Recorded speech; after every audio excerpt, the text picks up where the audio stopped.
Let's talk a little bit about Mom's a Lawyer. I think it's a cool name. Tell us what that is.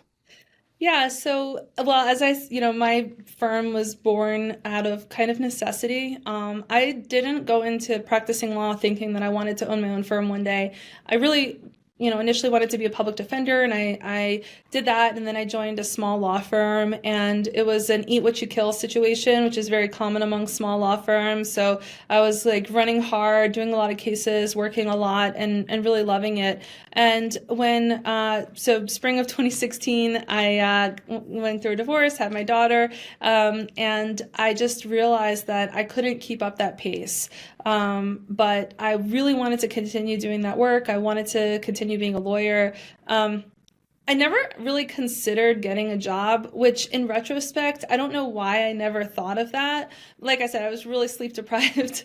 But at the time, I was like, the only thing I could possibly do was start a law firm. So I rented a really small space in downtown Richmond with two other lawyers who came from the same firm that I had been with. And I think my monthly expense at that point was like $300 or something, and was just kind of continued on.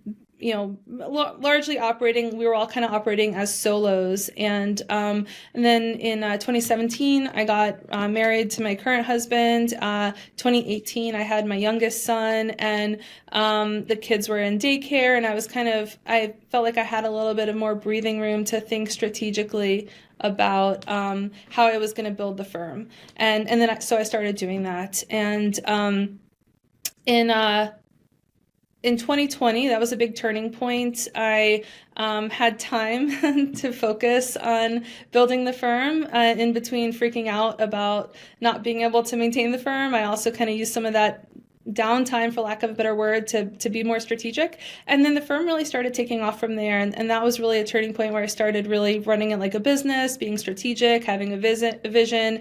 I did a mastermind. I really kind of got it together. And in just a few short years, it really came together where it was like a functioning law practice where I had a normal schedule and we were making some money. And something that was always really important to me was to have enough of a balance where I could be a really present parent. I had young kids at the time, and one of my goals was by the time they started kindergarten to be able to have my work hours be lined up with their school hours. That was like a big target that I set. I love So that goal. That's a cool. I've never heard that goal before. That's a great goal. I love yeah, it. and I get them on the bus and I get them off the bus, and I work in between. I do that now. Um, but other lawyers like started kind of asking me just around town or emailing me, "Hey, I heard, your practice is doing pretty well, and I heard that you only work, X amount of hours a week." And I was having coffee with people and emailing them and answering questions and kind of sending people like, "Oh, this is the software that I use and this is what I did." And then it just kind of organically evolved into something a little bit more official. So I took all of those materials that I'd been putting together for friends and people, and I put them into a book manuscript, which became Mom's a Lawyer. And then from there, the response to that was really surprising. I thought, maybe some of my friends will buy this book, maybe my mom will leave me a review, but I was getting messages, LinkedIn messages, and things like that from lawyers across the country, not just moms, dads too. Some people in Canada saying how helpful it was for them. So I started doing a little consulting on the side, and that just kind of was a passion project that developed really organically.